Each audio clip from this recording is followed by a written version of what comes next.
I would define fear, irregardless of the circumstances and situations, whatever the activity is. I think fear is a result of, or is caused by, anything that would cause you to hesitate in moving forward in action. Okay. So for a young man who sees a dog or hears a big vicious dog across the fence, that fear of the dog is going to keep him from going into the yard, which is a little bit different than the basketball player who wants to succeed and make it to the NBA, and they are fearful of being cut from the team. Fear of failure. Exactly. Or that person who wants to get a job, but they're afraid that the employer might say, no, we're not going to hire you, so they don't even pursue the job. So it's fear in different areas. The man who wants to marry this woman, but he's afraid that she's going to reject him when he says, will you marry me? So it's resulting in him hesitating and causing him not to take action. Or anybody, not just a man, but a woman anyway. Right. It causes them to not take action. So regardless of what the circumstances are, your response is to do nothing or turn the other way. So once again, it's a feeling that you will not be able to achieve the task that's in front of you. So it is kind of so just defining fear. I don't want to use the word in the definition. It's a feeling that prevents you from pursuing something due to the possibility that you may not accomplish. But it's not just the feeling though. It starts as a feeling, but it becomes boundaries and limits that we place on ourselves. So what it becomes is no action. It becomes inaction or inactivity. Because of the feeling you experience, you don't move. Fear becomes paralysis to many of us, whether it's in our career, our relationship.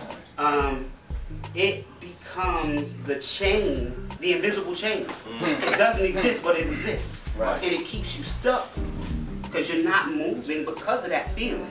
It takes place up here. It takes root up here. And then you can't move beyond it. But I think that only happens if you allow it to be. I don't want us to just say that it's a definite. Because, so I'll give you an example. I'm big into boxing. Joe Louis once said, the day that you fear failure is the day you should stop fighting, right? The day you are no longer afraid to lose a fight is the day that you should stop. It's not gonna stop you from taking steps forward.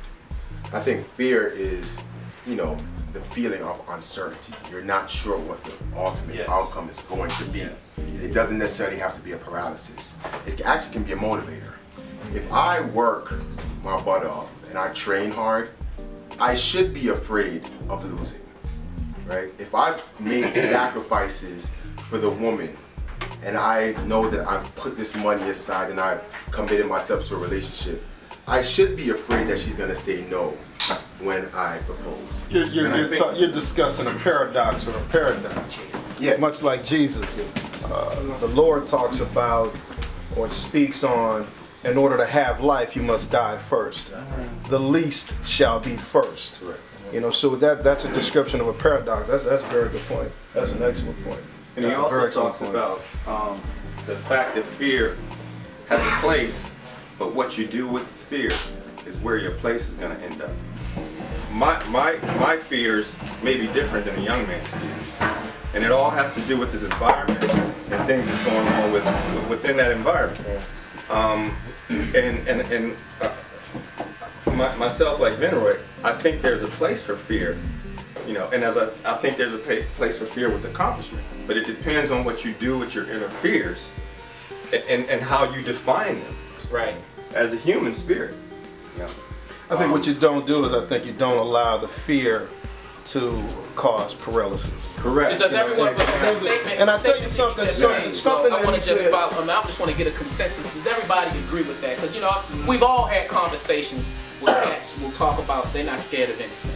Right. And you just made a statement that everyone has fears. Just from a consensus, would everyone agree with that? What you guys? That is commonplace among all. Well, I'm gonna tell you something. And I don't want to forget the thought, but there was something that you just said. All right, I'm gonna go ahead, slow, but I want to. I'm making it real quick. Go ahead. I'm 29 right now and been through different life tribulations that I have been through, and where I'm at right now with myself, I don't have no fears.